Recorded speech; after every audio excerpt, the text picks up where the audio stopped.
In full attendance.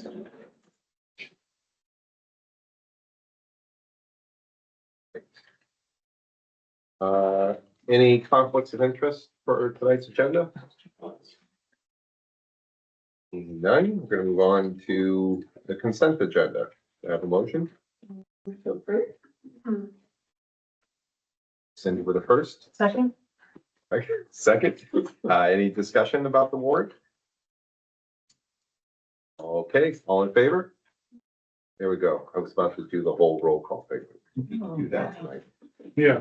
There's no rule here. All right, so we have approval of minutes.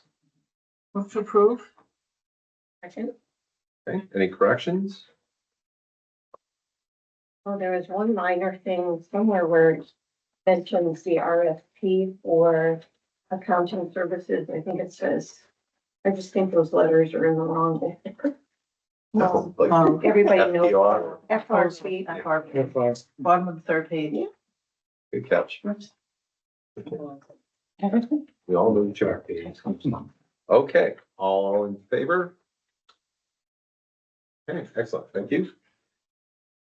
All right, Board of Assessors. The real estate abatement. I guess we're gonna have to add the other one. Onto this. We actually, a little out of order, but we need an adjustment. We have another abatement, which is in our hands. Not on the agenda, but it is right here. So there's actually two. We'll vote on each one individually. So I'll move approval of the one, on the agenda for the Clifton's. Second. All in favor? Discussion. Yeah. All right, so now the new one, which is E. I have it in front of me. I can pass it along. It's an odd thing. We have not had this happen before. We put a lien on a property correctly, but it went to the previous owner. So the previous owner was listed and they had basically gone with the paperwork all the way up to it. So that's why it didn't get caught. They sent things back and acknowledged preceding the lien letter. So very odd. Julie says it's the first time she's ever seen this happen. But basically the abatement is we have to cancel out the lien because it's in the wrong name and then redo the lien for the correct person. So we're updating the owner. Basically, but we have to, for procedurally, we have to cancel out the old one and create a new one. You can't just scratch the name out and scribble somebody else's name. And you'll get the names in your minutes. Yeah, we Yeah. have to, basically, we have to recommit the 2025 taxes and the 2026 in the correct owner's name. But since the lien is not in the correct owner's name, wasn't in the correct owner's name at the time, it's not perfected. So we have to file an affidavit that says that lien is null and void, and we recommit the taxes into the new owner's name, and then they get the opportunity to pay those without the lien. That would be nice. Yeah, yeah, because they never That got, would be nice. they never get notified about it.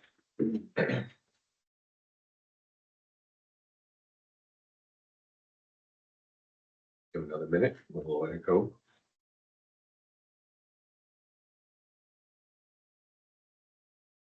So what does the motion need to be? An approval for the abatement, basically. To abate the taxes in the old owner's name. I guess.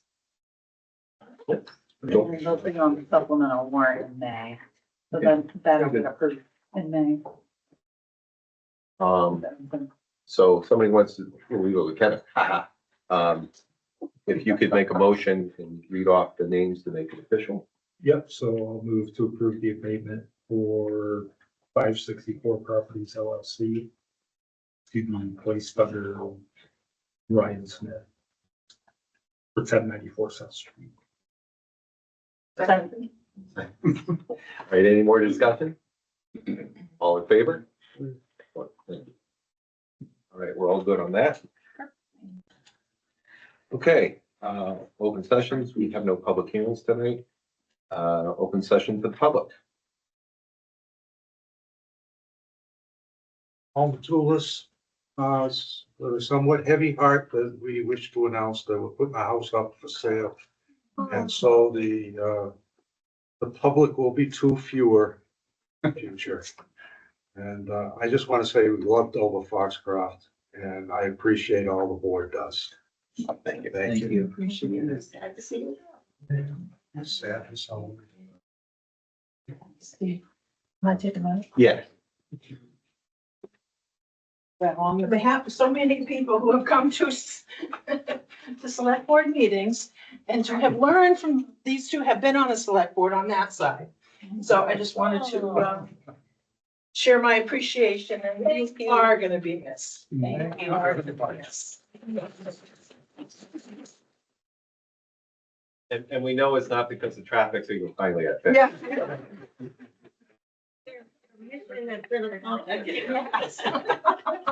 So Yes. can I just say, where are you going to be near your family? No, we're moving into the big city, be closer to the doctors and basically, our landscaping abilities are rapidly going. Yeah. Thank you. Nice to be missed. Been a good 25 years. Been a good run. You can come back and visit. Yes. Well, you can't get a doctor in Bangor, so Oh, okay. St. Joe's has a 2,000 people wait list. Oh, whoa. Whoa. Yeah. For primary care? Yeah. Well, for fun, you can attend on Zoom. Just to keep your fingers. Yeah. Hey, anything else open session? Bob, will. Oh, go ahead. All right, Randy. All right. I'm here to, well, first of all, the main thing is to try to expedite this issue that I've been bringing up for a number of weeks now of dissolving the water board. Before I get started though, on the same note of appreciation that these people come up with, I just wanted to mention my last trip to the transfer station. I was surprised.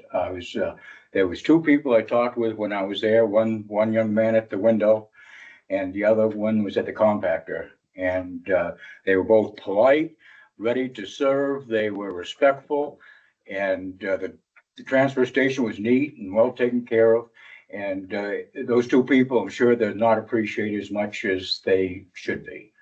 I know myself, I've had some conflicts with a number of different areas around town where I've been disrespected and treated poorly by a lot of people around this town.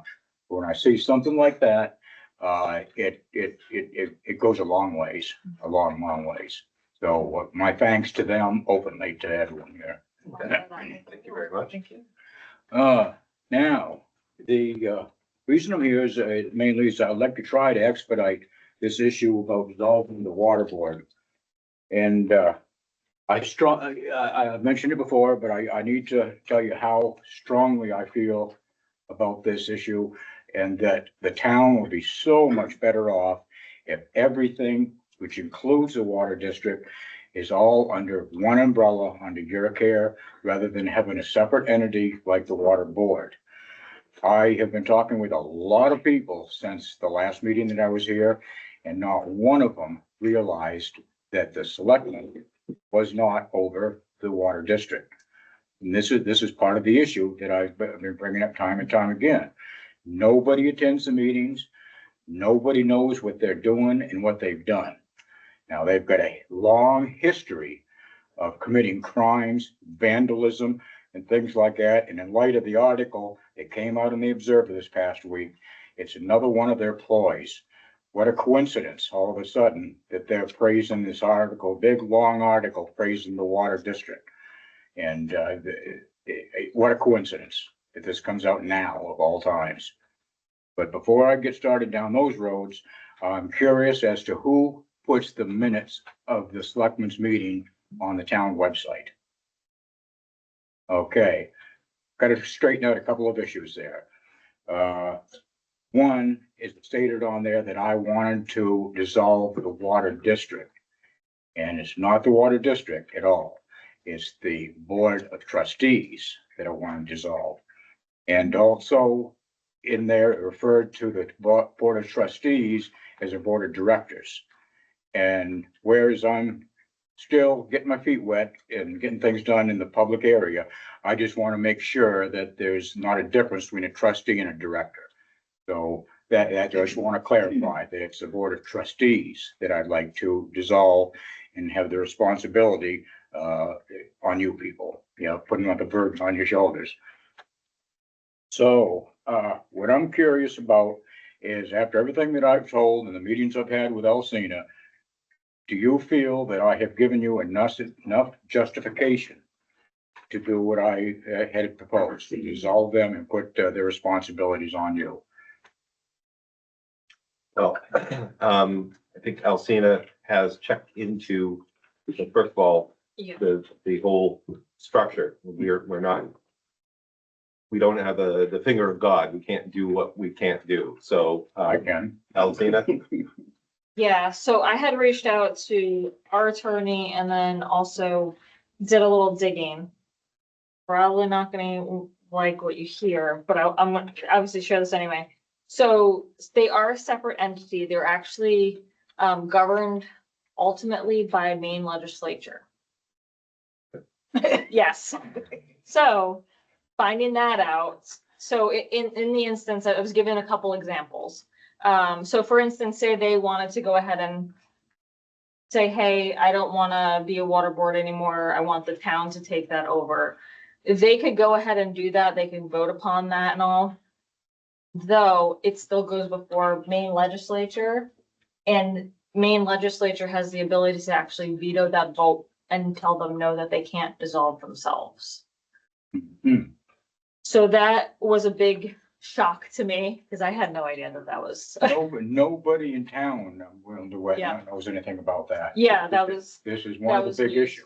that was news to me on that one. Uh-huh. So, and then on top of that, if basically if we would have to take the entire undertaking of the water district under the town. Mhm. So that means all their debt, all the infrastructure, all of that would be, and personnel would all be under to the town. And at that point, once again, we would have to have the Maine legislature even sign off on that. We would have it would be a town vote. The board would have to, of trustees would have to be willing to do so as well. And then we would have to go before Maine legislature to have that finally approved. Because I was wondering myself if I needed to talk to a legislator on this or not. That would be the next step, because there's nothing on our end. We have no authority or jurisdiction over them. So we can't personally do anything moving forward. But that is what I have found out about Yeah. that. So, you see, this is troubling. This is very troubling because, I mean, you've seen some of the things I've shown you, documents that I've shown you, and the way I've been treated, and the money that they've cost my family, and the hardship they've cost us, and totally destructive, tore our lives to shreds. And they made a game out of it, just like that article in the Observer this past week. This is all a game to them. That's why they come out with that article. And I'd be very curious as to who initiated that article too. From what I've seen and from experience, I tend to believe it initiates from the water board. But unlike them, I'll state that it's my opinion, whereas they will state opinions as though they're facts. And this is one of the many problems that they cause. Is when they first blew up my driveway and stuck a fire hydrant in the middle of it, the superintendent informed me that he can put it any damn place he wants, and that's where it's going to stay. Scott Taylor told me that it was regulated, that it had to go there, my property. You might notice that he's no longer here. And my last sign that I had put up there said that I exposed him, and that's just what I did. And he can't even look me in the eye today because he lied right through his teeth. There is no such regulation.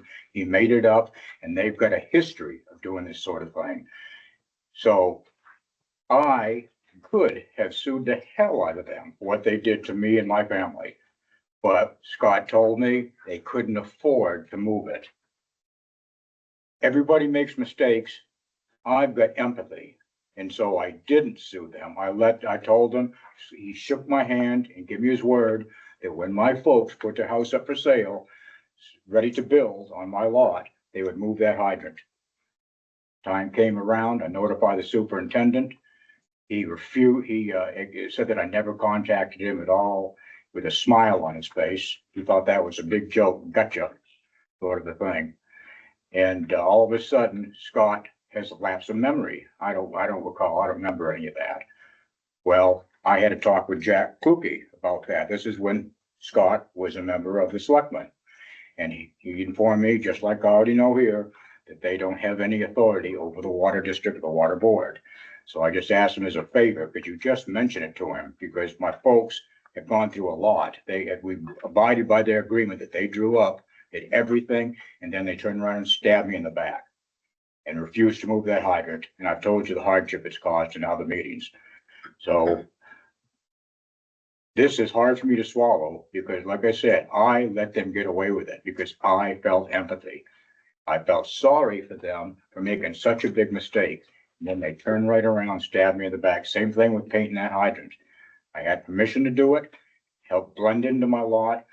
The approval rating was through the roof. This, like I mentioned before, so many people appreciate it and whatnot. Robin Merrill comes by, like I told you. Had somebody painted over immediately. And if anybody looked on the website, the Water District website, you'll see those policies they come up with. And that's what they're doing. Robin Merrill is doing. She comes up and all of a sudden makes up a hydrant painting and color policy. And it's so obvious what they're doing on there. She's got a control issue, I believe, because she's not looking, like the article said, they're committed to the community. No, they are not. I'm gonna stop you there. Sure. I mean, we can't act upon the issue that you brought for us. We did explore it. And I don't feel it's appropriate to give this forum for you to disparage individuals by name. What I'm So- trying to do is bring everybody up to date on all the facts. And I appreciate that, although there is nothing that we can do to affect anything that you have brought before us. Take that act of the legislature to remove this. Mhm. I mean, Alciana just explained this, the whole procedure for it. Okay, That's not something that I think we should be doing or will do, is to seek the state legislature. I think it's never gonna happen. so there's been such a long history of this thing going on. There must be some, well, like I said, I could have taken them to court, what they did. That would be, unfortunately for you, that is the venue. Yeah, Because that would be what we would do. And Yeah. that's really not the town's position, is to sue on behalf of individuals within the town. so in other words, you're saying that, basically it would be more work for me than it'd probably be worth. I would think your chances of success, and this is just Yeah. me, just Yeah. speaking as myself, your chances of success would be pretty low. I mean, Mhm. getting the legislature to give up anything, is a tall order. Mhm. Just a thing. And having one person come to them and ask for a massive change to an entity under them is Right. unlikely. Well, yeah, I knew I was gonna fight an uphill battle when I first began. I knew right from the start it was gonna be that way. But I tell you, it's a pretty hard pill to swallow. I've got to travel all the way to Dexter to give my mother a ride to a doctor when she should have been right next door to me. And definitely I understand the position you're in, but if you feel that you want to push this forward, then it would be, I would say you would reach out to our local state rep, Yeah, who's up for reelection right now, so Chad Perkins, and have a discussion with him. Mhm. Because they're really, to put it one way, it's not our fight to fight. Mhm. Another entity, like you said, Yeah. separate entity. Yeah. Mhm. Your personal opinion, Wouldn't you think that the town would be better off and, to have it all under one single umbrella? Not necessarily. As Alciana said, that means it comes with all of the financial and other legal liabilities that come with it. Yeah. And none of us have any understanding of what that means. Okay, And the townspeople would have to approve of it as well. We have no authority to do that, even if we all very strongly felt that this needed to happen. It's up to the voters. I see, yeah. Is Okay. it, is it commonplace for towns in the state of Maine to have a separate water board? It's the way it's, It's a mixed bag. Yeah. Sometimes it doesn't, and I have no idea about the history of how it is we wound up with one. No idea at It all. used to be the fire yeah, Yeah, like- and the water were together, and then the fire department. Yeah, well, the fire department wasn't under our umbrella, which was a long time ago. No, they were together. in the Yeah. water district. They were. Okay, so I gotta give it some thought, I guess. See how far I wanna push things. But one thing I will say is, I've got a hell of a lot of paintbrushes. And I know how to use every single one of them. You're very creative too. Yeah, thank you very much. And I can guarantee after this news here, there's gonna be plenty more. Thank you all very much for everything you've done so far. This is what I've been looking for, is to try to find an end to this.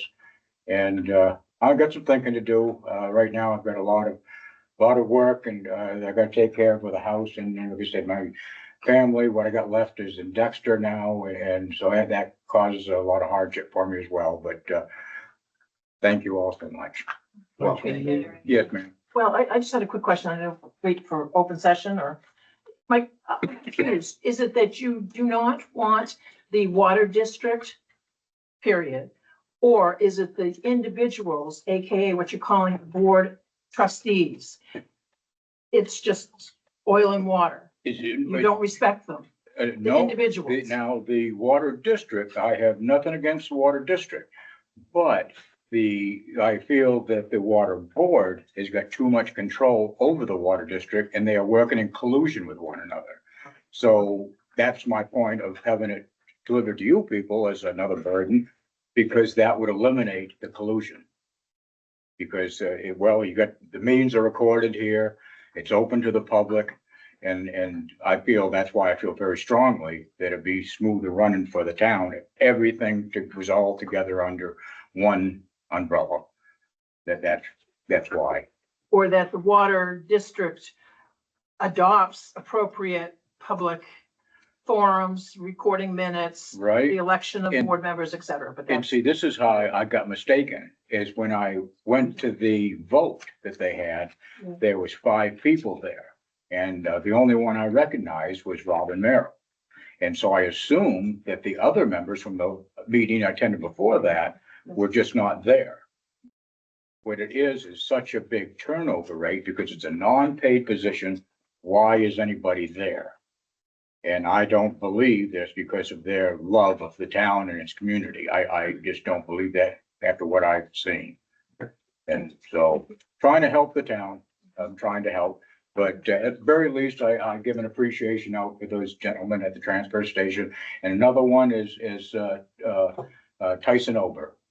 He's another fellow that was very helpful when people were shooting up my property and whatnot. He took care of it, and to my satisfaction anyway. So appreciate, I'm not out to get everybody associated with the town. You know, there are areas that are appreciated. Okay. So thank you all. thank you. Thank you. Bob?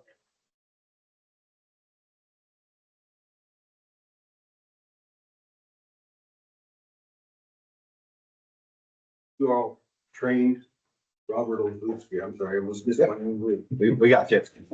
You all received FOIA request training, correct? Board members of all town managers had FOIA, oh, yeah. we've all had training. So a while ago, as you know, I made a FOIA request for the well readings at the dump. And I was told there were no wells. Then I made a second request and provided a little information on it. You had commented that you thought that it said that there were no wells at the dump again. So then I met with. I might add, Bob, that my comment to you was, we weren't drilling the drinking water well. No, I that's misunderstood not what I'm your, talking- Yeah, right, vote. no, it's not drinking water wells. No, I understand that now. I'm just saying to you, Yeah. my comment to you was about there were no drinking water wells. Okay, so I never received the FOIA request, and then I met with, I've been dealing with MDEP and the CDC over the past several weeks. And I happened to mention to a gentleman that the Dover-Foxcroft dump doesn't have any test wells, Mr. Crockett. And he said, there's 9 test wells. And he said, I'll provide you with the list, which I provided you with. When a person makes a request, generally, if there's any clarification needed, I think I was pretty specific in my second email explaining those details, so there really isn't a necessity for an explanation again, be redundant.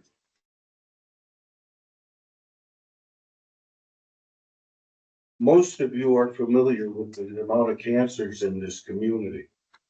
Just on South Street alone, to the left of Public Works was Mr. Poland's house. Tracy probably remembers Mr. Poland. I don't think Mr. Thorne was here when you were in school. Mr. Poland got very sick. There was toxins coming in through the drain of his house from Public Works. From what I've been explained, there've been 4 Public Works members, to my knowledge, that have died of cancer. Across the street, next to where the sand pile is, that was Scott Buzzell's class. I think Kim was in your class, and they had a sister, I don't remember. In 5th grade, Scott's mother died. I remember Mr. McLaughlin coming in and telling us, the class, that his father died. I was just bewildered that, afraid my father was gonna die, Then in 10th grade, his mother died. Then Kim and his sister died of cancer. If you look at Public Works again, and you look to the right of it, that's Gary Briggs's house. I think most of us who went to school with each other remember the Briggses lived in that new house.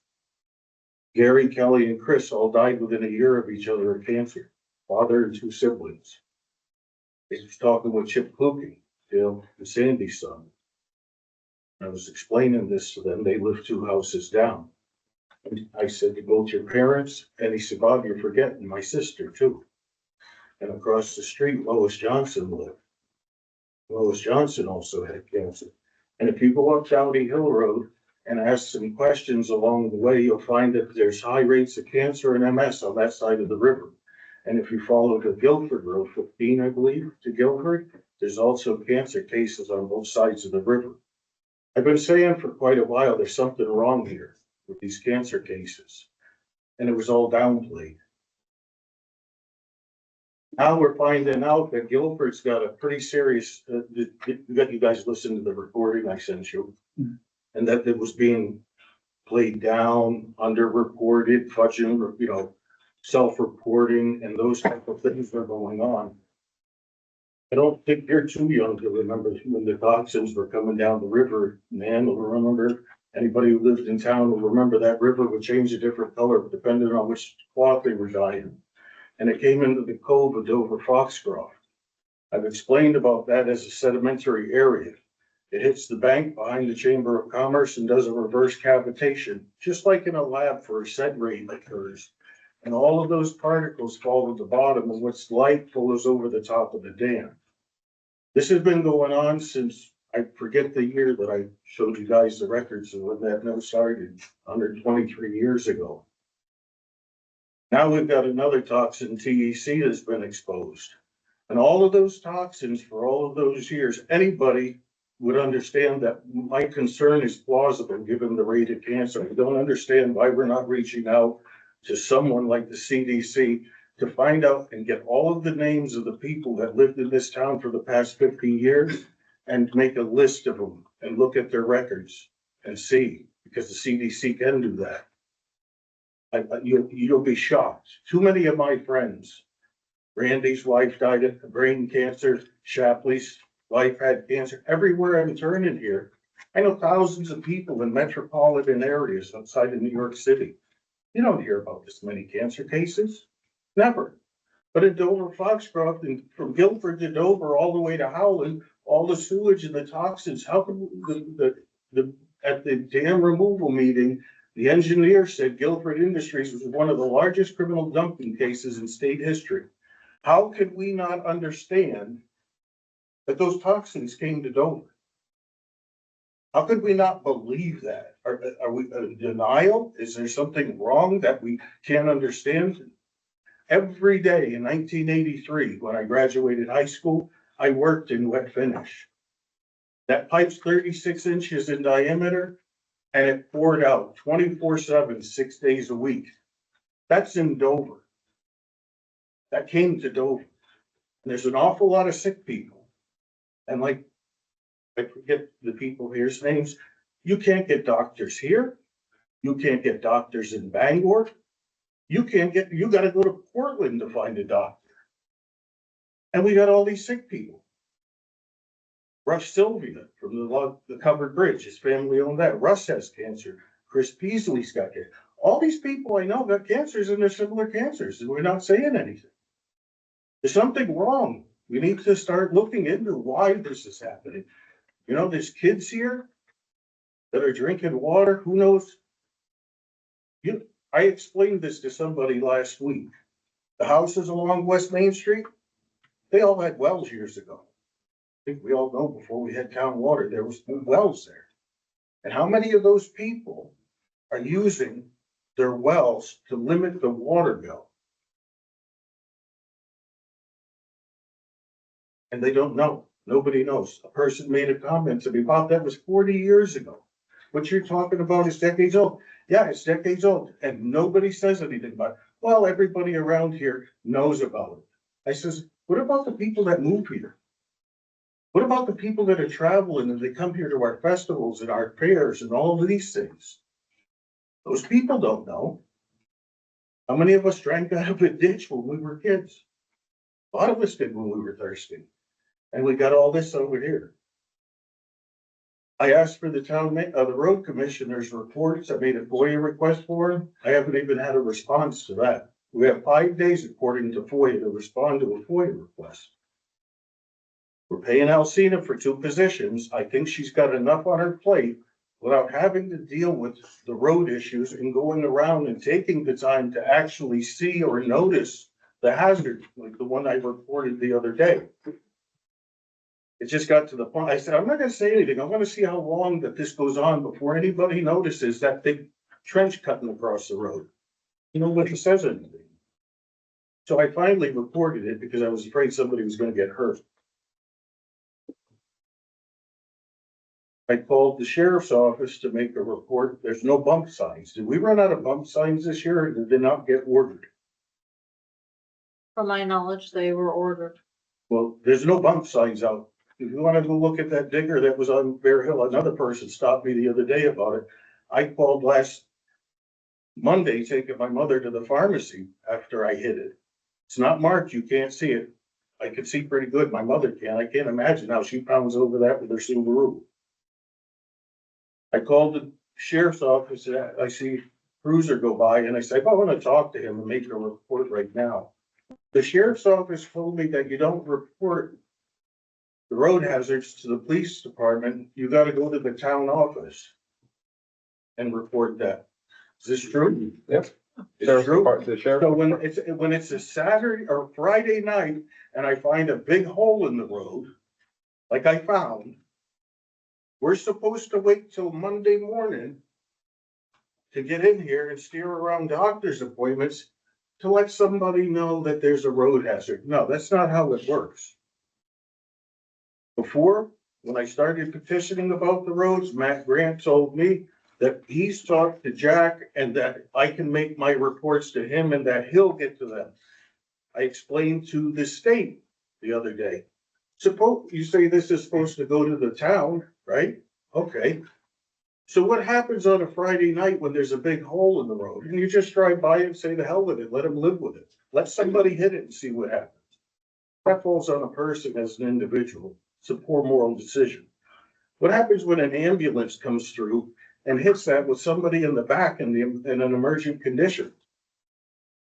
I think we're supposed to make a policy, if we haven't already made a policy, that you can contact law enforcement who get public works out there to put up some barriers so nobody hits some of this stuff. or at least a warning for the public's safety and well-being.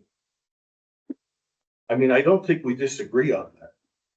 Right, but it's not the sheriff's department. They don't have. No, I asked to speak to a Dover-Foxcroft police officer. Oh, through the. That's what through I the asked. dis- Through the And he dispatch. wanted to know why. Mhm. And I said, well, I wanted to report a road hazard. And then we went into his big, look, that's their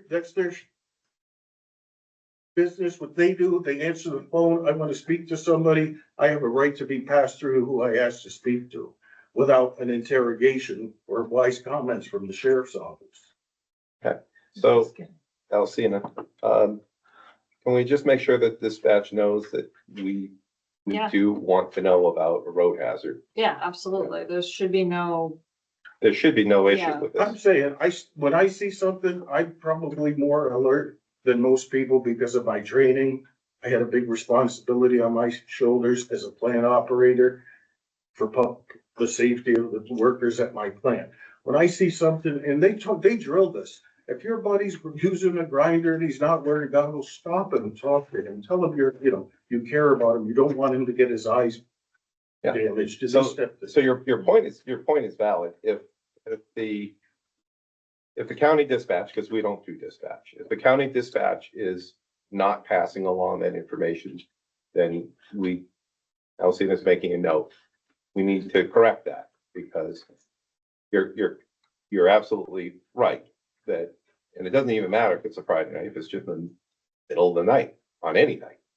At any time, we Yeah. should, during the day, I know who to get a hold of. Yeah. But when I called at night, I usually call Elizabeth and let her know at the PD if I see something. That's what I went to see Jeremy about the trench in the road. Sure. I've seen, and Jeremy came out this winter, looked over the situation that I was describing. I mean, that's what I expect. I know everybody's home on Friday, Saturday. I Yeah, know you but wanna have no, a break. a hazard's a hazard and we'll make sure that dispatch is properly, that they know that we do want to hear that this is not something that should be blown off until Monday. Right, well, it's for the public safety. Yeah, so. Um, I'm gonna ask you to kind of wrap up. yeah, I understand. Yep. The other gentleman took 18 Yep, minutes. yep. So I'm trying to go as quick as I can, and there's a few things that I wanted. I asked for permission to speak tonight. I was told I didn't need it. The issues with Merrill's Mills Road is beyond ridiculous. Like I said, I had to take my mother to the hospital. You know what it's like trying to get to Route 7 so you can get to the hospital? When somebody's sitting next to you grabbing their chest thinking they're having a heart attack? It's not right. It's not. I wouldn't expect anybody's parent, mother, sister, anybody to be in that condition, and I could only go about 3 miles an hour to maintain control of my vehicle. There was an opportunity that could have been scraped last week before the rain to help fill some of that in, but I didn't see anything done. On Bear Hill, there was a speed limit change. that was well, it wasn't a speed limit change that they asked for more signage when they did the speed study. There's a sign on there that says 40 miles an hour now. On one Well- end, and coming out of town is 45 miles an hour. It's kind of confusing the drivers. I'll have to check on that because I know there was no speed limit change because it was asked to be lowered and I had put that request in and they said that there was no need for it to be lowered and it was to stay the same and then additional signage be added. It's 25 on the bridge for the culvert. At the head, Mhm. that's a paved road.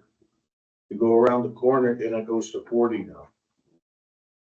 So somebody changed the posted speed. It was always 45. We all know that. I'll have to check on the map and go out there and look on that, see what it was. Okay, Bob, you're now exceeding the amount of time that we gave to Randy. Okay, And we normally only give 3 minutes, so. Yeah, I appreciate you're well that. out of that. thank you for allowing me to exercise my first. You're welcome, and we'll get back to you on the dispatch issue. Okay, anybody else? Sure. I didn't know I was like part of this. No, no, you don't have to do it now. I was just saying, I was just looking at you for if you had any more open session stuff. No. Okay.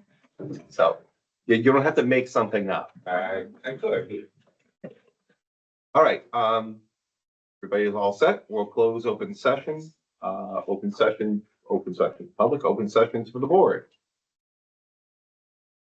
Question regarding the orientation manual for new, select board members. Mhm. Is that something that I can help put together, or I know, We'll pull together all the. Yeah. I don't mind helping, volunteering, Hell, yeah. so. I think that's a good enough symbol. Signal. Yes, and we've got a couple months to go ahead, and we know that we are going to have, just a point of order, we are gonna have 2 brand new select board members. Okay, I appreciate that. Thank you. And let me know if you need any help. Cindy? Yeah, just wondering how the community is adapting to the Essex Street Bridge closure. Are you hearing much about it, or? It's mostly about the 3-way stop sign. There was a lot of kerfuffle in the first few weeks. So things have quieted down. I transferred information over to our resident main DOT person, Eric Van Valcourt, and expressed what folks have been experiencing at the stop signs by not stopping, et cetera, running through them and all that. And then as well as my concerns for people using undesignated routes, and that's gonna just hammer our side roads. So that they are aware that potentially our roads will deteriorate pretty quickly under, because I mean, day one, I saw people taking, shortcuts and all that, which can't blame them. They rode around, so. But they are aware of what's going on. Anybody else? Tracy? Quick question. Driving North Street headed out of town. Right by the post office, there's a no left-hand turn sign. Does anybody know why that's there? Good point. That is a good point. Okay. I just throwing it out there. It was pointed out to me and I looked at it the other day and I went, what? Generally speaking, they shouldn't be taking a left there at all, ever. Penquist is right there. Yeah, I mean, yes, You see what I'm yeah, saying? exactly. So what did you say? Where is it? Yeah, Right we're by the post office, Yeah. as you're driving past them on North going towards which, towards, Out Lake. there late, out, yeah. out. towards- there's a yeah. no left. Yeah, no left-hand turn. That lots off that and I went, No left on the way. I wonder no, if that's, that's what I'm asking. No EV left to Street? go. That's the only. turn on Winter Street? no, it's, yeah, we Yeah, don't that's what I know. meant, is Yeah. that Yeah. No, it's before that. Yeah, It's like it's in front of the Nor'easter restaurant there. I mean, and of course, there is no issue with turning left on Winter Street. It's one of the Yeah. major detours. So, okay, Just a question that, should be answered. Yeah, I wonder if they just had that sign stuck on something and they forgot to take it off. it could be. Yeah. Okay, very good. Henry? Well, I'll go just deeper, because just for starters, the other week when I was doing a loop around town to see how the detours were working, I came along Lincoln Street towards north, near the smoke shop, and there's a detour sign to go left there. There is no left turn there, is But there? you didn't see the little person up there. Yeah. It should be Yeah, taken point of down now. confusion. Right, thanks. Yeah. Yeah, that, It's taken down. Yeah, Yeah. but it's meant for the pedestrian detour. And there's a little person above it all along Lincoln Street, Right. the detour for the pedestrian. Okay, thank So you. that's, I knew there'd be something. what's that? Yep. I just want to go over Cindy's question again on the 3-way. We've told the state that there are issues there Yep, and that they're well aware, they're well aware of it, and it says, but it's subsiding because people are realizing we do now have to use a 3-way stop, most people. or is it still congested? it's not necessarily congested, it's just a matter of like, it was new, very new for folks. Is it getting better or it's still? I've gone through that intersection. I sat at that intersection many times just to watch. I haven't really seen any problem. I navigated it just fine.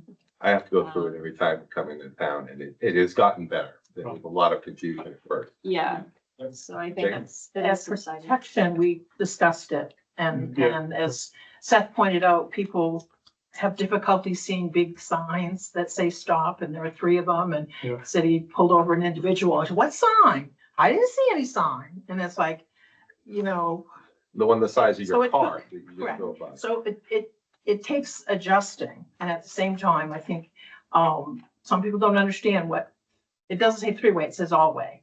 There's Yeah, only three, Yeah. and people are probably waiting for that fourth thing to come out or something, which is, so I've asked, and this is my joke protection, I said, can the PD at least hear the instructions when you come upon an all-way stop? It's not that you stop and you wait for a car to come. If there's no car, you can go. And some people don't understand that. All right, Emery? So, Is that one that's blinking? I realize it has an arrow in it. So- There's a sign by the crosswalk, and I panicked, I went through it. And I thought it was a stop sign for the crosswalk, but I came through another time, I realized that it was saying ahead. stop ahead. Yeah. Emery? For the Matulases, 2 weeks ago or three, the blinking light on our brand new lights on 15 and 7, did we find out that there was a problem that's been fixed? Or is it the start of nobody knows why it's not working? And or is it working very well now? Hasn't blinked since. Yeah, Yeah, hasn't done it again. I haven't seen it. it hasn't blinked since. We don't Did we know hear why that there it was a- went blinky blank. Hasn't done it. And then, they had to wait. One of the issues was there was issues of one or two cars only being able to make turns and whatnot. And they had to get DOT approval in order to change the interval, because it got completely reset. So they had to wait for DOT's approval to go ahead and put the proper car interval, time interval in. I believe that has been, It seems to be Yeah, it back wasn't- to where it was. more than one car came Yeah. past the light now at this point.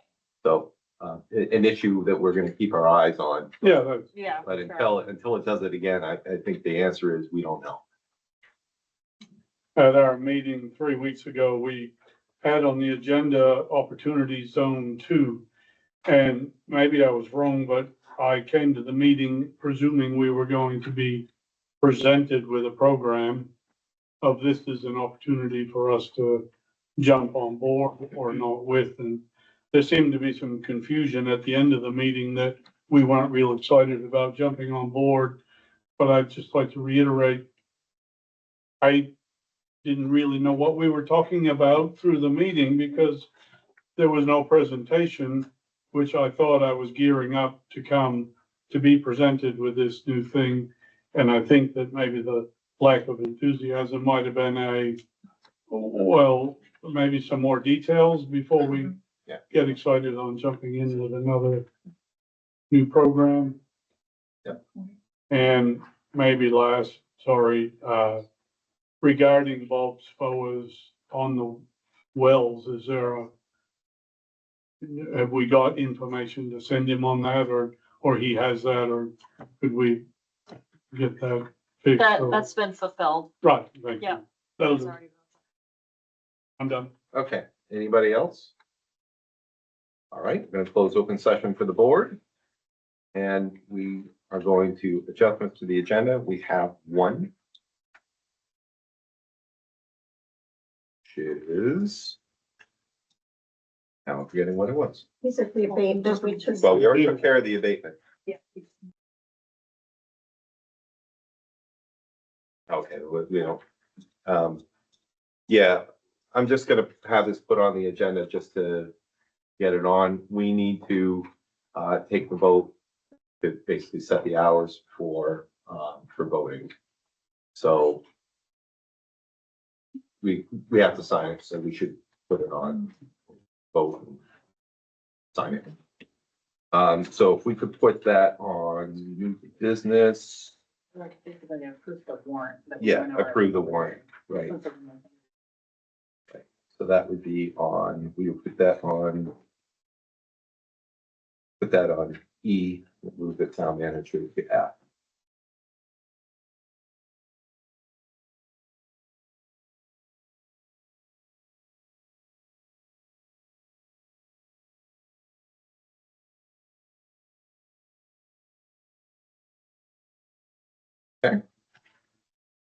All right, first one, code enforcement update, plumbing issues on Shore Road South. You want committee reports first? Committee report. Oh, I skipped right over that. Yes, yes, I do. I want committee reports first. So admin committee, please. Yeah, so we met on the third and we talked about the RFP for accounting services and went into more depth about what we were actually looking for there. We developed a process and a timeline for Alcina's performance review. And we also reviewed the Cookson's abatement that we voted on earlier tonight.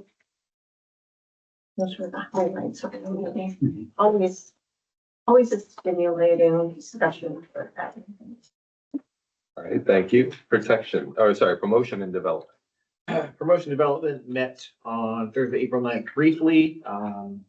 The first order of business for continuity purposes is we voted Kevin to be the new chair since there will be transition coming up in June. So he was more than willing to carry the role to keep things as flat as possible. And then we had the Dover Rovers coming to discuss their projects, upcoming projects, and then to discuss their normal requests for the reimbursement for their work. And then secondarily, they were asking about fiscal agent responsibility, which the board previously decided they were not going to do. So Alcina was working with them to give them recommendations on what support the town could.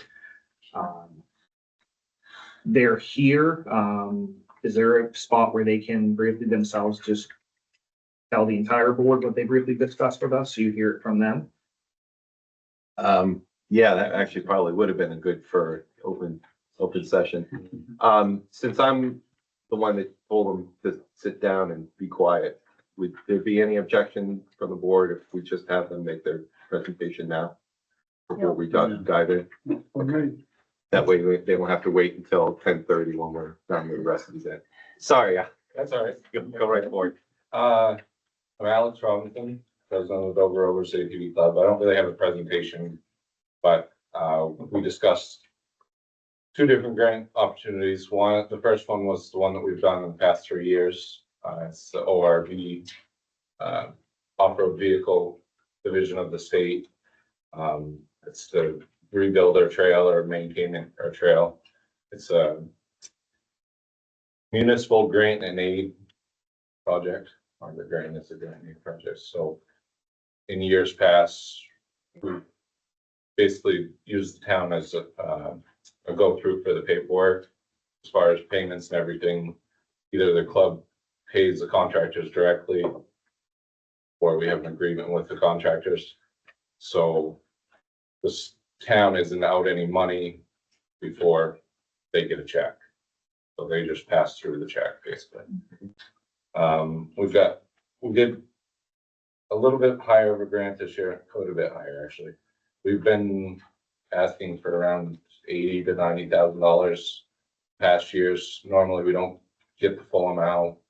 It's been, last year was 75, and I can't remember what the 2 years before that were, but we're asking for close to 150 this year because we have some bigger projects that we'd like to get done for safety and connectivity on the trail. So I guess I'm asking the board to approve doing that grant again this year. And then do I wait until you guys decide or talk about the second thing we talked about? Well, yeah, why don't you just fire away? Keep going. And the second was 2 years ago, Maine voters voted on a bond issue. It's the Maine Trail Program grant. It was $30 million. And they're allotting $7.5 million per year for bigger projects. And our thought was to rebuild their railroad bed, which is a multi-use trail. And that's one of their big criteria on their scoring rubric. If you're a multi-use trail, then you can, there's 3 people that can use it: non-motorized, motorized, and multi-use. So we would be all 3. So it was a $250 grant, but the club doesn't have the money to, 250,000. yeah, 250, yeah, sorry. Doesn't have the money to front that, so we asked the town if they could be a fiscal agent. And I wasn't fully aware that that decision had been made, so I presented it and didn't really have to, but through a committee that we're on with Alpena, we've got some good tracks. I've talked to a few different other people, so the project's still possible, but just not through the town. Okay, thank you. If, so we do, I guess what we have is a request to, once again, act as a sponsor, but not as a fiscal agent, which we have done in the past. So, Can we go on as an agenda item? yes, that's what As business. I'm suggesting. And Do we have that information? Yeah, what I think we should do is, we should do that, but not at this meeting. But if we can get all the numbers, and all of that stuff sorted, you don't need to make a presentation again, because you've just done that. But we'll just have that on the agenda, for our next meeting. And when is that next meeting? That is, 27th. yeah, so the end of the month, is that still in time? Yeah, when is this one due? They, The 150? they suggest by April 30th, but the actual deadline is May 30th, so it'd be fine. I can have it all written up and everything, as long as, That we could sign it that night, so we'd be all set. Okay, great, thank you. All right, thank you. well, going back to new business. You want to do protection? Oh, I thought we just did promotion. Promotion, We didn't have Protection. protection on it. Yeah, it's there. right there, It's right there. Same line. Same one.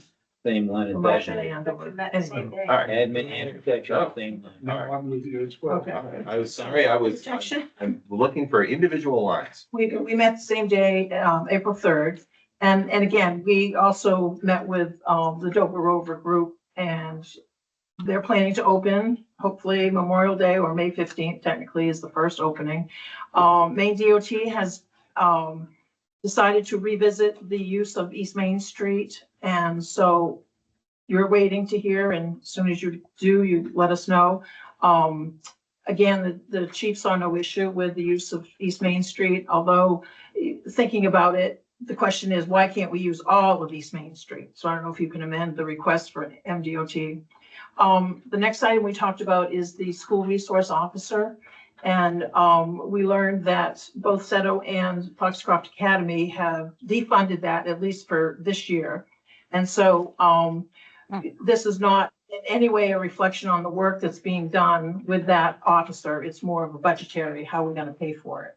And so coming up with some creativity, we thought with the school resource officer, there are 4 towns that are involved. It's Dover, Quebec, Monson, and Charleston. And so for Dover to foot the whole bill, it doesn't seem right, although we feel the advantage of having the school in our community, yet at the same time, we're serving all of these students from the neighboring towns. So we asked Alcina to at least approach the towns to say, here's our situation.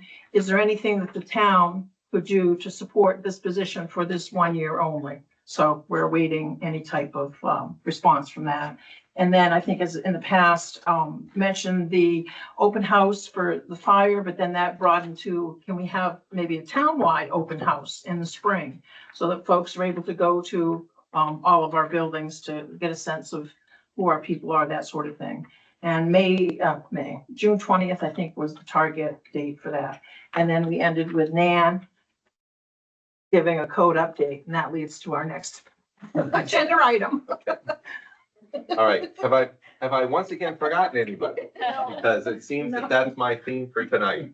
Well. Okay, It is. all right, we're all done with committee reports, new business. Nan, finally. Thank you. At the last meeting, Cindy had asked me a question about the plumbing issue we were having with one of the residences on Shore Road South. We've been, as I explained, the state plumbing inspector and the local plumbing inspector, and Alcina and I have been to the residence. twice. The last time we were there, the, gentleman that lives there had said that he would consider moving his camper from where it is to the other side of the home that they're building, so he could hook up if that was a deal breaker. And I've written him a letter saying that it is, now that the weather is improving and the frost is coming out of the ground, we want him to move the camper from this side of the house to that side of the house and hook up to the septic system until they're able to get into their home. I've given him till the 1st of May to get that done. Thinking that the frost should be out and the ground solid enough so they can move and do what they need to do. And I've told him in the letter that, property is not owned by this person. It is owned by the heirs of the deceased mom who owns it. So the letter had to go to all 3 siblings. One that lives there, 2 that don't. But I've said in the letter that if they don't do it by May 1st, the town will have no recourse but to engage the town attorney to proceed further with this matter, to try to get it off center. And that's where that is right now. Yes. So what happens? What's your role then? You go out on May 5th or something to see if they've moved it, and if they haven't moved it, either Alcina or I will contact the attorney. He's well aware of what the situation is. There are more issues that need to be dealt with. And if we get the attorney involved, we will go after all the issues, not just the one. Right now, I'm just trying to get the most egregious issue taken care of. Okay. If you want, while I'm standing Yeah, here, the right, Dwell Ave and Road Street are down. The contractor did a very nice job. There was enough fill at Dwelly that he was able to flatten everything out. And at Grove Street, he flattened what he could. There was a bit of a hump. We stopped by on a Saturday. Basically, I stopped by on a Saturday to look and see how he was coming. He'd finished and there was a little bit of a hump, so Tracy had him level that out while the excavator was still there so that it's a flatter lot. I believe the town will still need to put some fill at the lot. But they both look good. There was a bunch of metal at each place and he let one of the other people who'd submitted a bid take the metal, which made them happy. So those 2 are both done. excellent. Good to hear. Cindy? just follow out up? of curiosity, you don't have to speak. So I guess especially on Grove Street, are either of the abutters interested in that Yes. property? The gentleman to the left who actually made the original complaint about the rodent issue, has called me and said he is interested. The town won't own it. It would be at least 3 years before the town owned it if the homeowner doesn't pay their taxes and doesn't pay the special assessment that will go against the property. But he could reach out to her Right. and see if she would sell it to him. Right. He could make a direct contact there. Yes, one of the homeowners, the abutters is interested. Good. Thank you. Yeah. Okay, thank you. All right. Moving on to B, Right Pierce presentation. Yeah, thank you, everyone. I'll go ahead and share the screen and introduce myself and my other colleague here.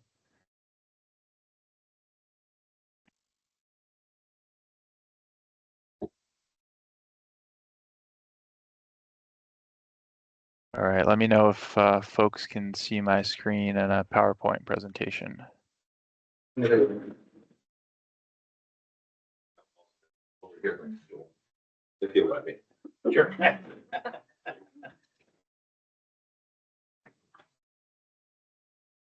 All right.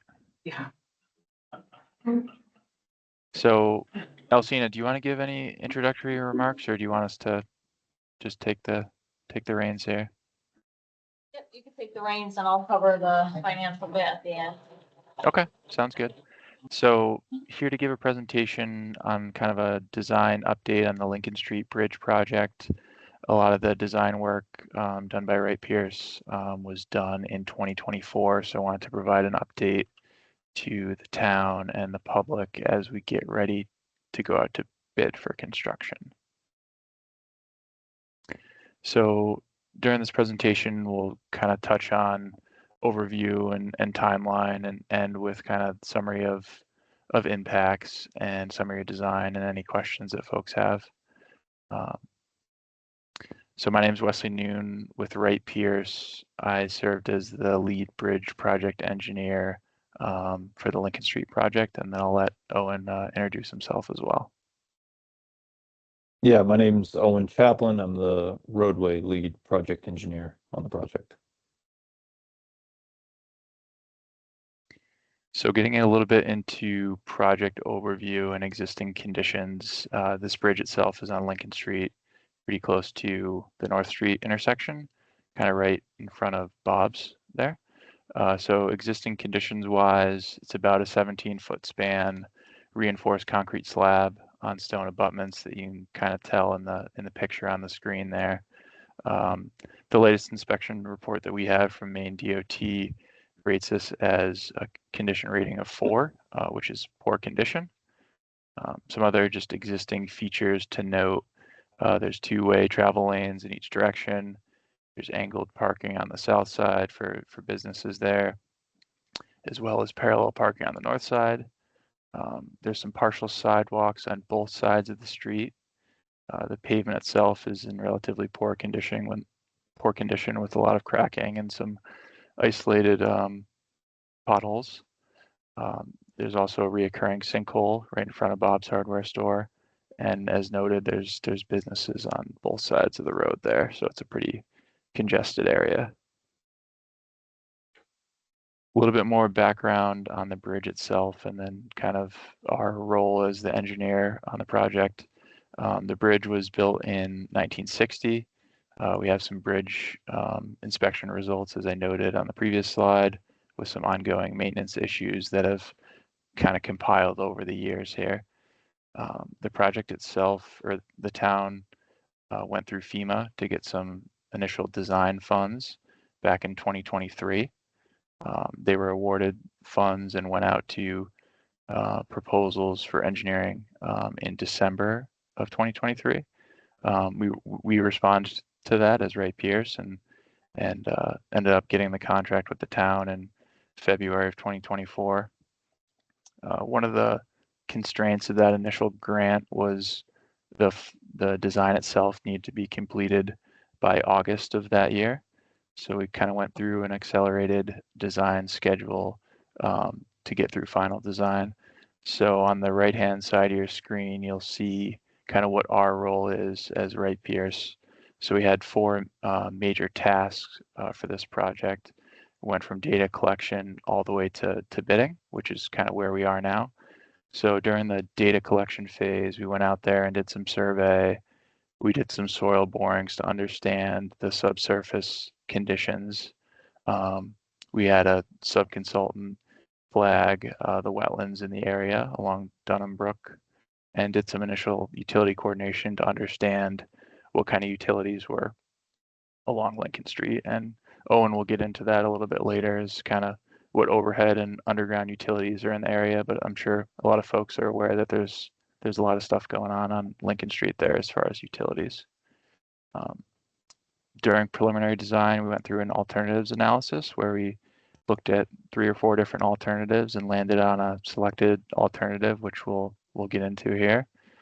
We summarized that in a preliminary design report and also initiated some permitting tasks during the preliminary design. During the final design, we memorialized our right-of-way impacts and have some easement plans and descriptions that we shared with the town at that time. We finalized bid documents as well. So the project essentially sat for a little while, and now we're getting ready to go out to bid as the town is ready with some federal funds that they want to expand on the project. So Alcina can kind of get into that too a little bit. The project timeline, I kind of spoke through, but I wanted to kind of have a visual of what it looks like throughout the past couple of years here. So as I noted, in February of 2024, Wright Pierce started its design. Initially, we really wanted to get your guys' public feedback on the project, being it, a congested area. So we had a local concerns meeting about 2 years ago around this time with kind of the direct abutters to solicit their feedback.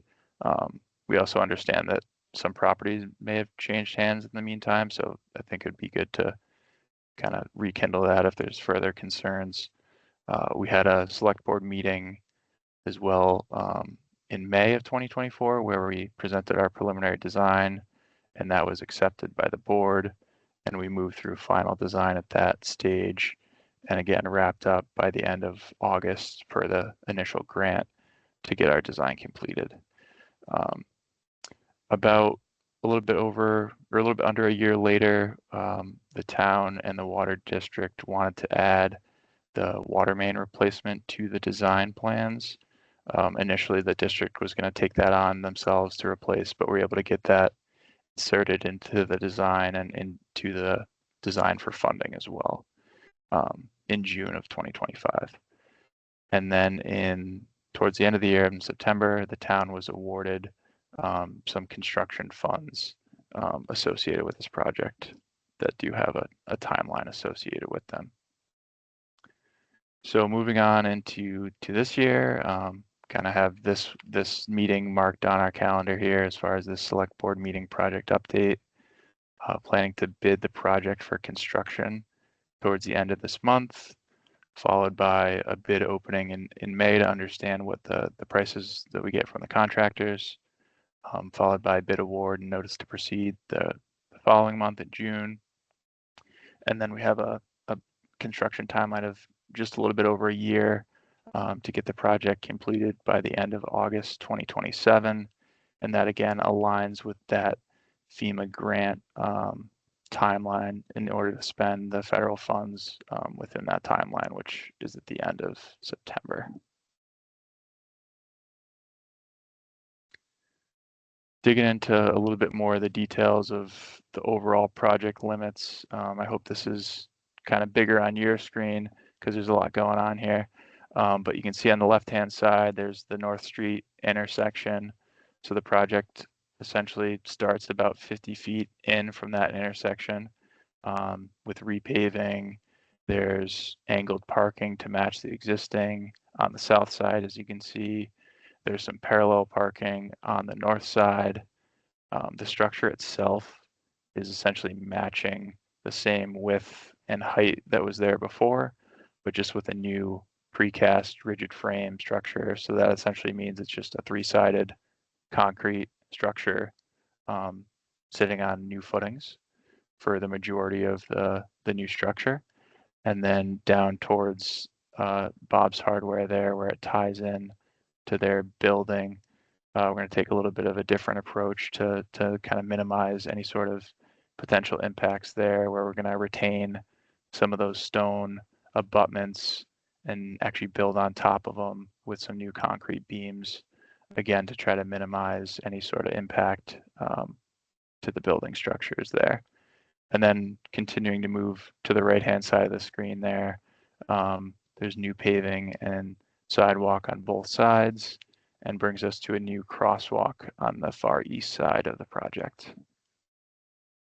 And then I'm going to kick it to Owen to talk a little bit more about kind of the water resources in the area. Sure. Yeah, thanks, Wes. So kind of talking about the hydrologic and hydraulic analysis piece, when I reference hydrologic analysis, we're talking about kind of determining the flows coming from the watershed for this project. So in this particular case, we're trying to determine the flows coming through the existing culvert that go under Lincoln Street. For any given storm event, so we look at typically a 1-year storm, 5, 10, 25, 50-year storm. So there's a couple numbers on here that Q50 and Q100, those represent what type of flows you would see through this culvert during a 50-year or a 100-year storm. So we use USGS StreamStats, which is a web-based GIS program that generates flows kind of running from the watershed, kind of using existing land use data, slopes, existing channels, all this kind of GIS data that's available, and can kind of streamline that and generate a flow. So that was kind of the starting point for coming up with what we thought the flows would be going through this culvert. And then we supplemented that with available flood insurance FEMA flood data. So we looked at, all right, what is the Piscataquis River elevation during, say, a 100-year storm? Because that's down at the outfall. And how can that impact the tailwater coming through our culvert? So that's kind of how we generated the flows. It was kind of really looking at, all right, what are the elevations of the Piscataquis River, and what are the flows coming through the culvert based on the watershed. And then when it comes to the hydrologic analysis, we really look at, all right, what is the capacity of this new culvert we're putting in? One important point we wanted to make was that we didn't want to increase the flow going through this culvert because it is going under an existing building, and we wouldn't want any adverse impacts of increasing the flow, but probably more importantly, increasing the elevation of water going through there because there is a building, commercial space above, that stream. So when we're looking at a 50-year storm flow, we were able to size our structure to convey that flow, and still provide about just over 3 feet of freeboard, which means we have about 3 feet of space between the top of the stream and the top of the structure. So there's still some leeway there between the flow in the river and the top of the culvert. And then for a 100-year storm, you would assume that's going to reduce. So the water elevation's going up, that top of culvert kind of stays the same. So that difference is less. So it's still about 2.5 feet of freeboard for a 100-year storm. Next slide, Wes. Thank you. So utility impacts. So we do have overhead utilities within the project area. So we've got several utility poles. We have, power lines. We have communication lines. So utility coordination we have been doing since the beginning of this project, since really survey was collected during phase 1.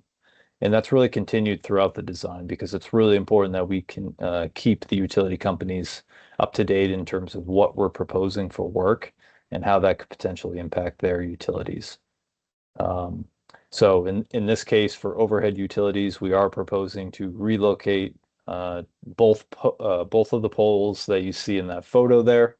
And that's really to facilitate construction and improve kind of a clear width for the new sidewalk that's going through there. So the town in the future, it would help with snow removal. It would also help provide an ADA accessible route. You're really just trying to get more space for users, pedestrian users, to use the sidewalk. And then as far as underground utilities, we have several within this project. So we have underground water mains from the water district. We have storm drains, and we have sewer. The water main crossing the existing culvert is going to get replaced. And that's, again, to kind of facilitate the construction. It's going to be a lot easier if we can build this structure, and we'll cut out the existing main and then reattach it and put in a new section of main. As far as the existing storm drain system, we are replacing the storm drain out there. There's a few catch basins you'll see in the road, and those are the structures with the grates on them. They kind of collect the surface drainage from the road and the sidewalks. Those will be replaced, and then also the pipe connecting them that ultimately discharges to the existing culvert in Dunham Brook. Those will also be replaced. So there's some upgrades not only to the conveyance of stormwater from Dunham Brook, but also we're going to improve the drainage kind of within Lincoln Street and the sidewalks, which I know it's out there right now. It's a pretty flat street, There's definitely ponding, and we've been up there in certain situations where, you know, in the wintertime when the sun doesn't get that high, a lot of the Bob's Hardware building and the other buildings can kind of block the sun, and there's a lot of freeze thaw issues going on. And part of that issue is water just can't get to the catch basins to drain. So in addition to the drainage systems we're putting in, we're actually going to help kind of regrade the road, establish a better crown, get that water to the catch basins, and don't let it just sit in the road, because that's, as Wes mentioned earlier, the pavement out there is in poor condition, and that's generally associated with the poor surface drainage. Sewer, we are going to protect, and that's going to remain in place, so no modifications there. When it comes to construction phasing, so I know the Essex Street Bridge was mentioned earlier tonight. That project, I believe, utilizes Lincoln Street as a detour, and we'd have to confirm with the town and coordinate with that project. But certainly, if this project goes underway, there would have to be additional coordination with that project, because this project, much like the other one, is going to have to require a road closure. So there's a little bit of coordination that has to happen there with that other project and with the town to kind of understand what is the best route there. So although the road will be closed, what is important to the project and to the business owners is that we maintain access for pedestrians throughout the project area. And that way the businesses can remain open and people have access to the businesses. That being said, the road will be likely closed, but I think we'd have to work to provide some maybe temporary parking within Lincoln Street for people to use those businesses and have close proximity parking. The area you see on the screen here is kind of to the northeast of Lincoln Street. You can see Dunham Brook there on the left, but the area highlighted in green is a town-owned parcel just to the northeast of the project. And we're anticipating that the contractor is likely going to use this as kind of a laydown yard, staging area, in addition to any area within Lincoln Street they may need to use. But this will benefit the project because the contractor will have an area close by that they can kind of utilize for stockpiles. So permitting. So we've gone through quite a bit of permitting review on this project, and confirmed that both Army Corps and Maine DEP permitting permits are exempt on this project. And generally, we see this a lot for Maine DEP. Culvert projects are often exempt from Maine DEP permitting, and this is because you're replacing an existing culvert within a town way. And in this case, an Army Corps permit is also exempt because we're not replacing the structure with a larger culvert. It's generally going to match the existing size, and we're not proposing any fill in the stream, and we have really minimal impacts to the stream itself, which allowed us to get an exemption from Army Corps. So those are two pluses. We still have to coordinate with U.S. Fish and Wildlife, because this is an Atlantic salmon habitat, much like some of the other culverts in Dover-Foxcroft. And then FEMA, we still have to coordinate with FEMA, and there are certain special conditions that we have to meet. Some of those happen during the design phase that we're at now, and others have to happen during construction. So we'll be sure to put those into the specifications and the requirements for the contractors so they know that they have to meet some of these requirements. So for an example, the July 15th to September 30th is generally that in-stream work window that Army Corps allows. So even though we're exempt from Army Corps, there's still certain conditions we have to meet in order to be exempt. So one of those is the work window. So the in-stream work has to happen between July 15th to September 30th. Other items like we have to provide erosion control, sedimentation control measures during construction. So there are still requirements even though we're exempt. And again, it comes down to we have to put those in the specifications so that the contractor knows they have to do that work. Okay, so right away, this plan here, again, is the project. We're kind of looking on the north side right now. The orange line represents the approximate right-of-way line. So that's the line that kind of differentiates the town property, which in this case is on the bottom side of that horizontal orange line. That's Lincoln Street. And above that are the private properties. And then those two vertical orange lines are kind of that town-owned parcel that I mentioned earlier. But we do have temporary right-of-way impacts on that area. There's a couple, I believe there's the hair salon, there's a garden center, 10 and 22 Lincoln Street, that will have temporary impacts as we build the structure, the culvert, and replace some of the driveways.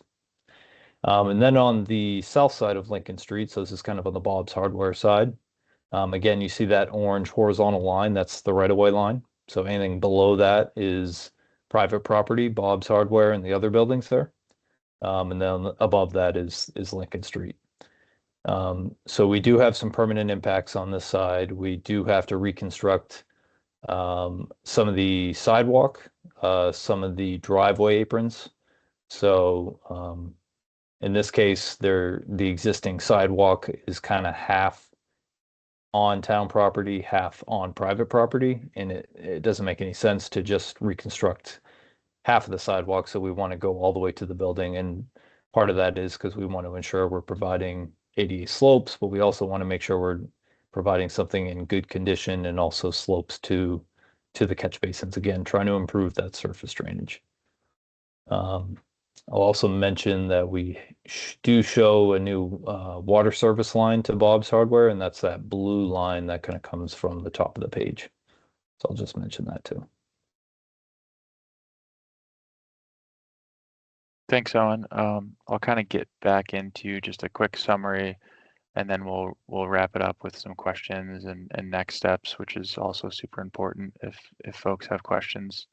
So in summary, what we're proposing here is a replacement of this bridge with a precast rigid frame, again, within that existing bridge footprint. So we're being mindful of kind of passing the same flow through the area. We found this was the least impact to existing features. As noted, the downstream building there. This provides kind of a new substructure and superstructure for most of the new bridge. Again, not right at Bob's Hardware, but everywhere else. We have some temporary and permanent right-of-way impacts, as Owen mentioned, that town's kind of working through easement or MOUs on. We found this to be the least cost alternative of the four that we looked at during our design phase. So next steps for the town and this project is kind of overall prepare for construction here. So as we noted in the timeline, we're looking to put this out for bid at the end of the month and to solicit bids for construction. There's a couple conditions that we need to meet for permitting, as Owen mentioned on the design side, that we're going to be wrapping up in the coming weeks, and also writing into the contract for the contractor to handle as well. Need to kind of finalize some utility coordination as we're getting closer here, finalize any sort of right-of-way easements that we need to construct the project. I think Alcina will touch on this a little bit, but there's a remaining funding local match that needs to occur within the next couple months, and then kind of move right into the construction phase. So are there any questions for us or for Alcina? And I'll put up our contact info as well if folks want to reach out that way. Warning, I'm hitting the lights. Everybody wake up.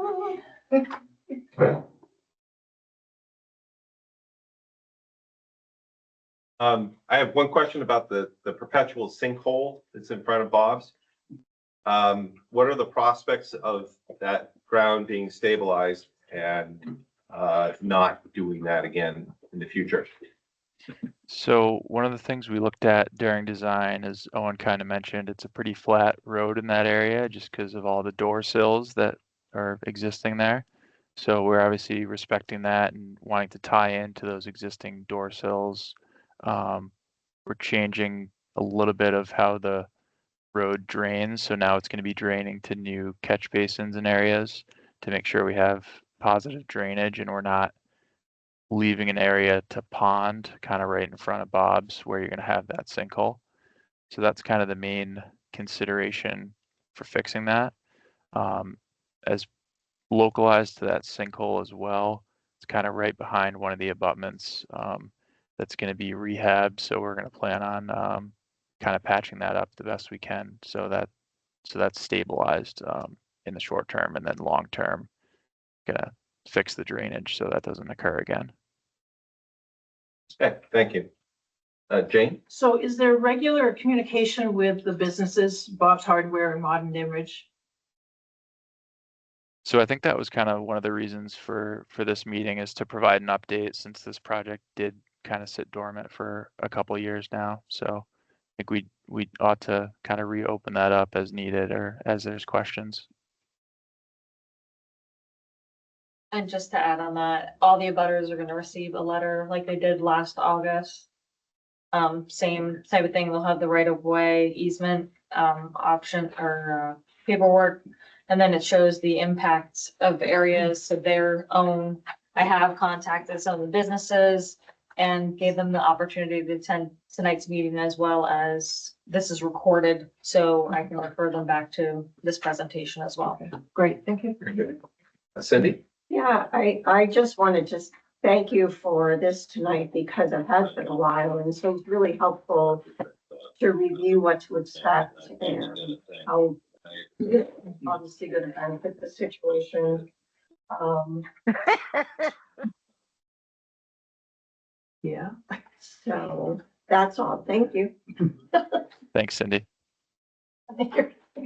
Any questions online?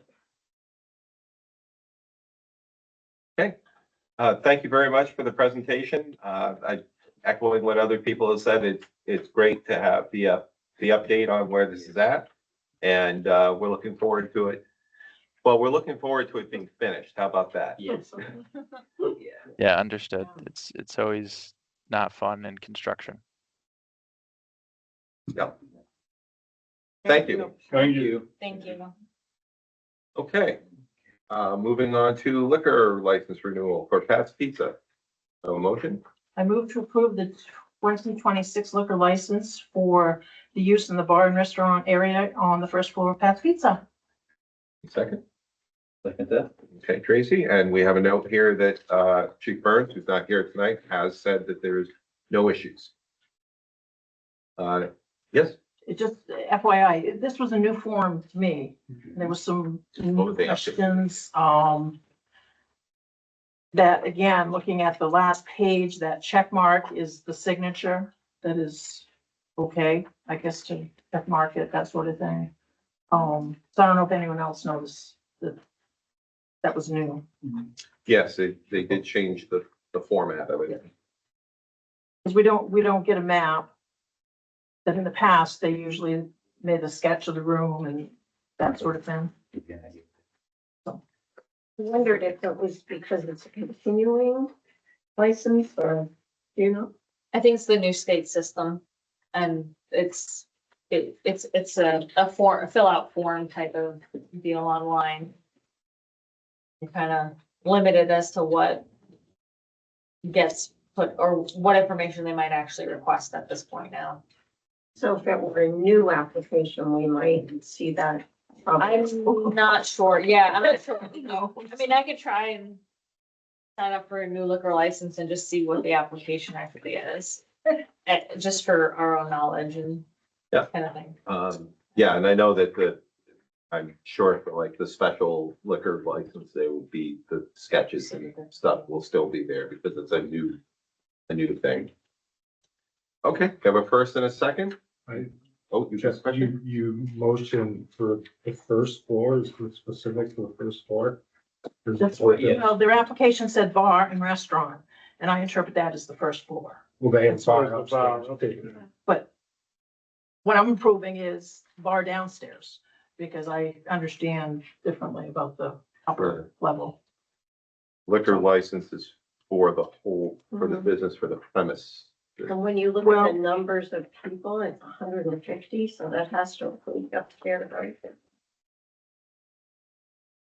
Well, can someone interpret the question number 8? For me?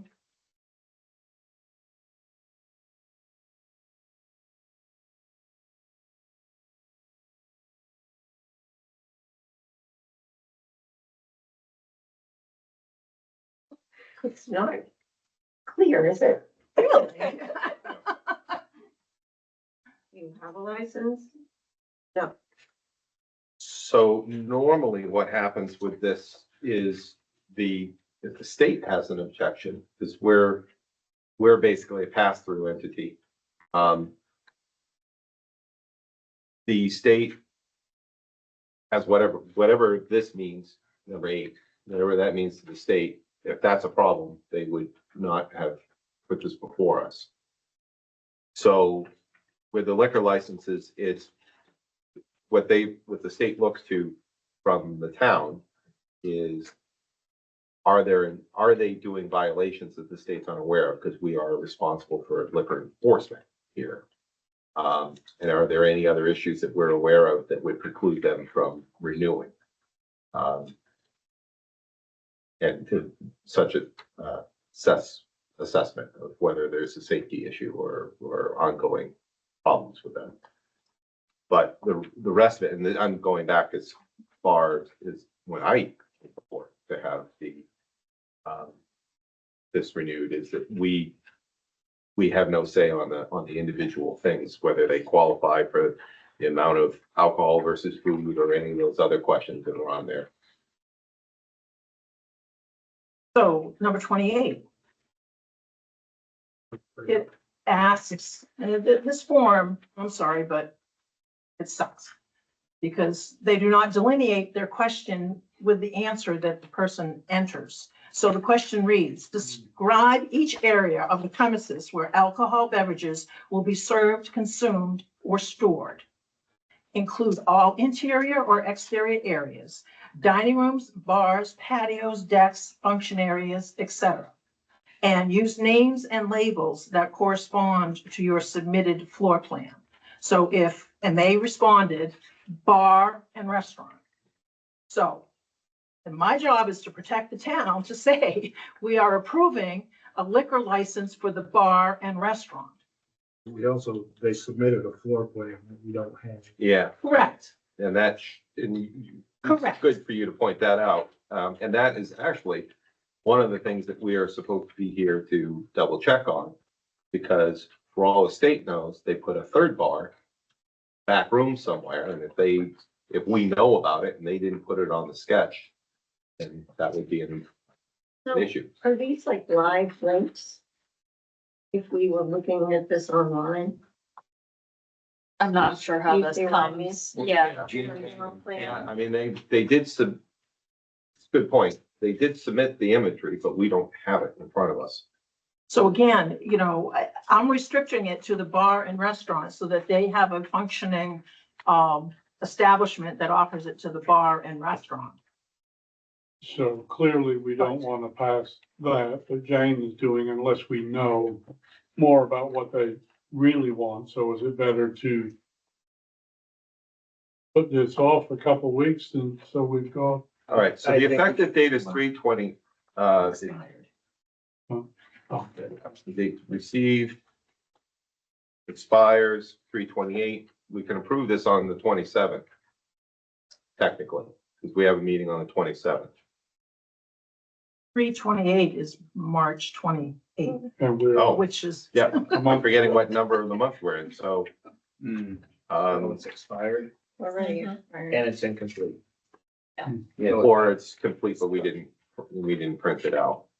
Do we have an idea why this came to us after the expiration date? Paperwork before, but it was like barely before. So I didn't want to put it on the agenda last time because we didn't have time to investigate. Okay, I think there's a 30-day grace or something like that on this back years.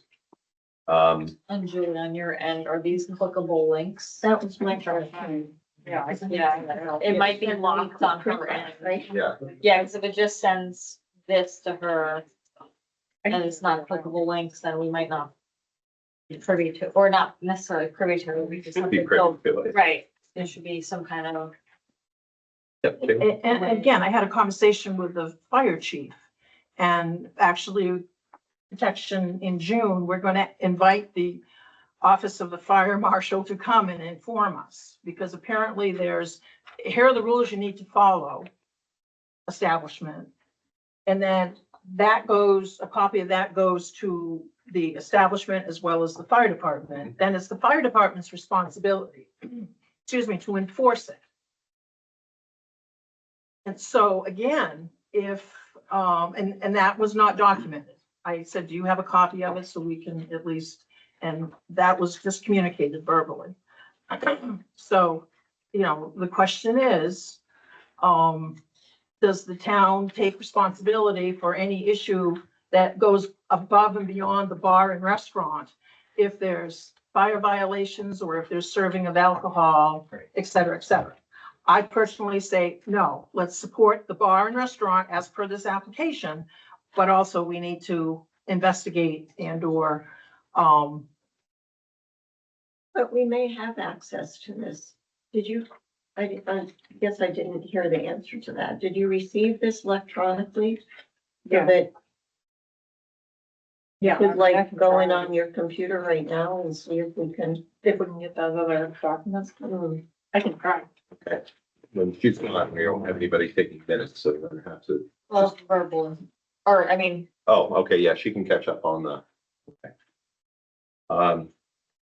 So why don't we just, to keep things moving along, we will take this and come back around to it. So I'm gonna move on to D, setting the dates for the summer select board meeting. Do we have a motion on these dates? move to approve as right. Like 4 actions to take or some we can learn. No, it's all combined as one schedule. Put that in the organization meeting, but, so do I have a motion on the first one to approve second board meeting? Jane did. Yep. Do you second that one? Any discussion about the meetings for the second board meeting, May to May 27th? All in favor? Go for the next one now. Move to set the date of the original organizational meeting. I'll move to set that date of the organization meeting to June 22nd. Second, Second. okay, all in favor? I've Oh, what? discussed it, You I've gotta already discuss. let Steve know. Yep. If it's gonna be on June 22nd, I will not be here. I'll be in Wisconsin. Which I don't have a problem with the meeting. You okay with Yeah, the meeting I just will going not ahead? be here. We're just gonna sign everything to him while he's not here. Yeah. There you go. Well, so Steve, you and I communicated to you that I won't be here. Yes, for those and meetings right, either, so we'll be a little late on them. we'll be 5, so that's still good enough. We still do them. Yep. Okay, all in favor? Next one.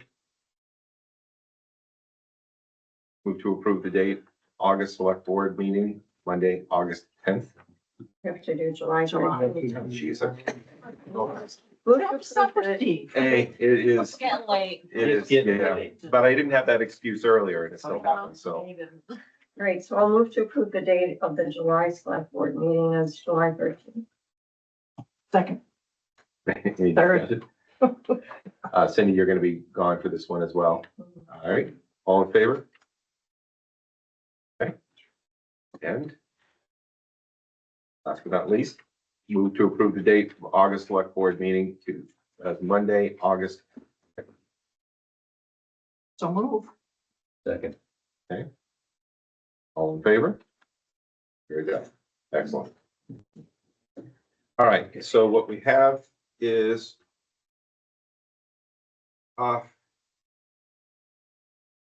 The select board hereby gives notice that the office of the registrar of voters of the municipal building will be open from 7:30 a.m. until 4:30 p.m. on 22nd of April.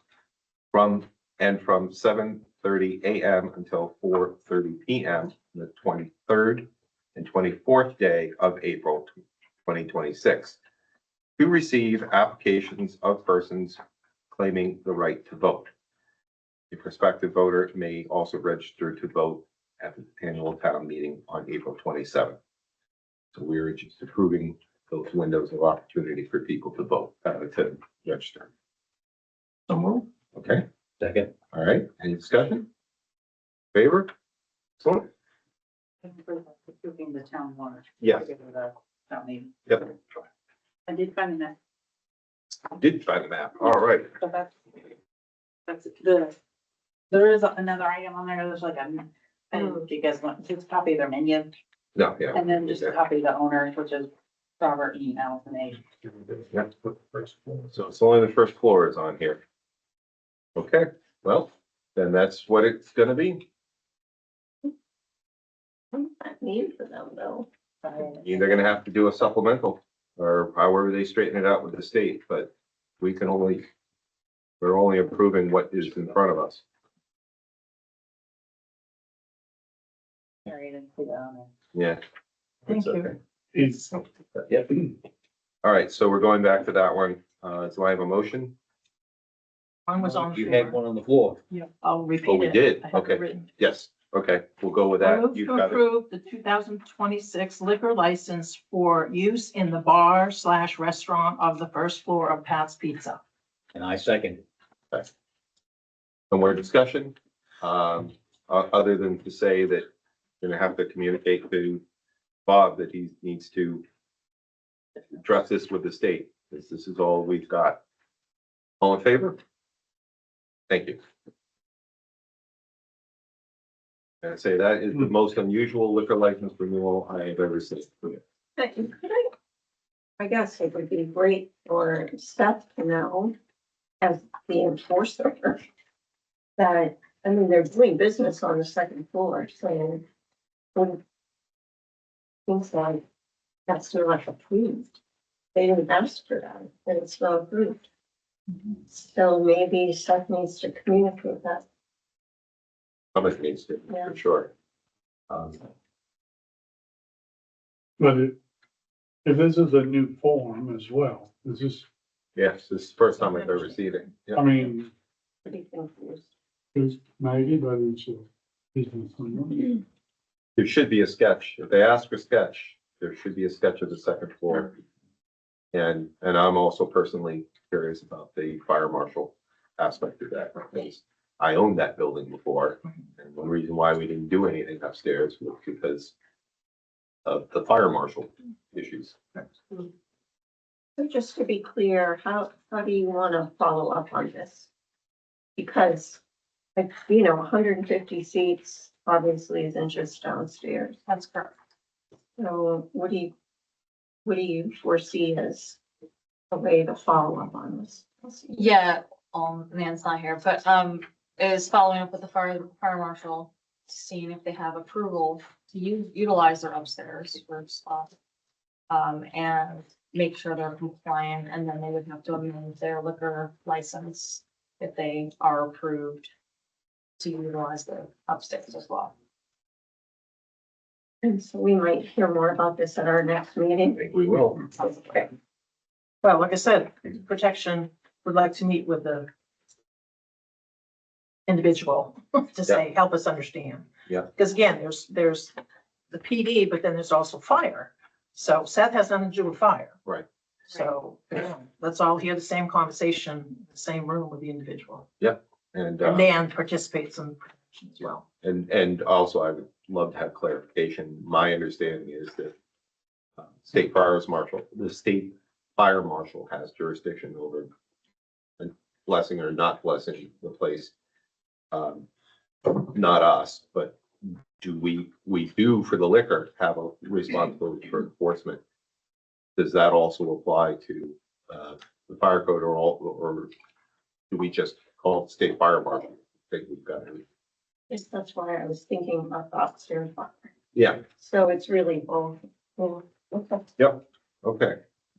All right, move along, we have, the town manager's report. All right, I'm gonna keep it short and sweet. I only have one item. And I think I might have mentioned it last meeting, so the rec- recreational economy for rural communities, there we go. Public workshops will be held June 10th and 11th. More information as we get closer, we'll post it online. I'm hoping to get some, agendas, put out on the website for that. They're gonna look for community input. Really hoping this is a great opportunity so the planning group is gonna be coming to town during this week. It's also election week. It's also whoopie pie week. Cause everything is just congregating here. And I'm really hoping that we could get some organizations together and basically spruce up, showcase what we have in town. I know there's been a few towns that have put up Christmas decorations all throughout the town to kind of showcase, even in the middle of summer. Just to kind of highlight the different things that they do throughout the year. I think they did like a Christmas in July type of situation. So I'm gonna reach out to all the little organizations that do or little groups that do put things on throughout town and see what we can come up with for when they come and visit. So yeah, look forward for more information on that. And then June 10th and 11th, it'll be a jam-packed week. There will be election. They'll be coming for 2 full days of workshop. They'll be touring the town, and there's gonna be some, I'm gonna say schoolwork, but kind of in-school workshop type activities at, Central Hall those 2 days. And then I think they're gonna enjoy the Whoopie Pie Festival afterwards before they leave. So I don't think the Christmas thing is a great idea, because No? people already have like, old Christmas stuff that hasn't come down yet.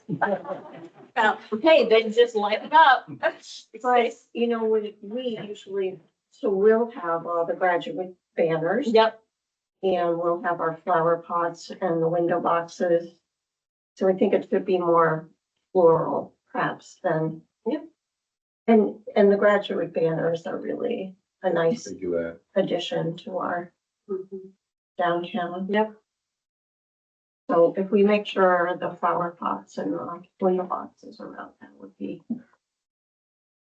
And maybe other people have other ideas. Yeah, I mean, it's up for, yeah, ideas as to what to. We wanna give them kind of like what showcases our town, how can they help us in boosting those.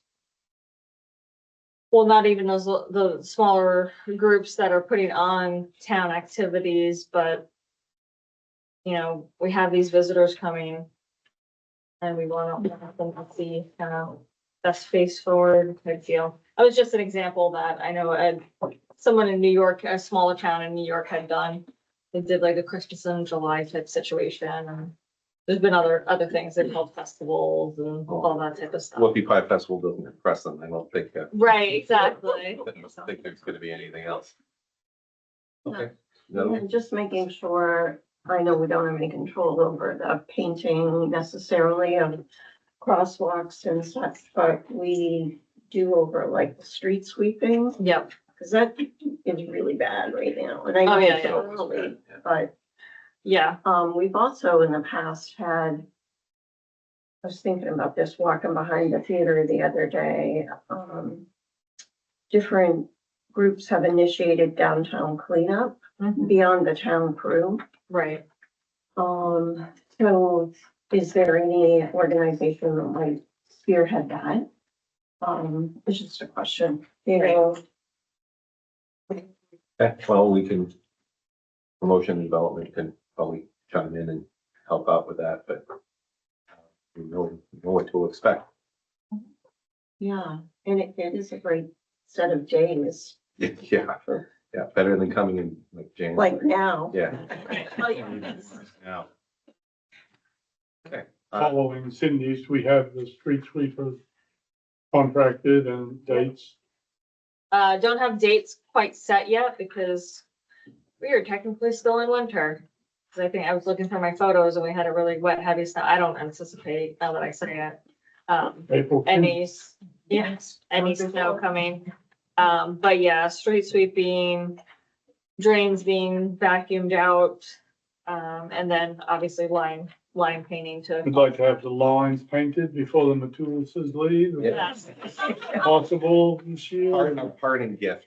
Yes, Maple Street. I've been taking notes of where, or where hazardous areas are to cross and like, oh, there probably shouldn't be a parking spot there, or probably isn't one. Okay, Jane? Is there something happening on the 25th? Like town meeting. Yeah. Oh, no. Yeah, so annual, thank you very much. Annual town meeting is the 25th at 9 AM here at the gym. You know, we compete every year with the canoe race, but we understand that the canoe race is far more important than the annual town meeting. Yeah. But yeah, it'll be 9 AM. Yep, I even have that on my calendar. I have a reminder every day of that, and it's gonna. Okay,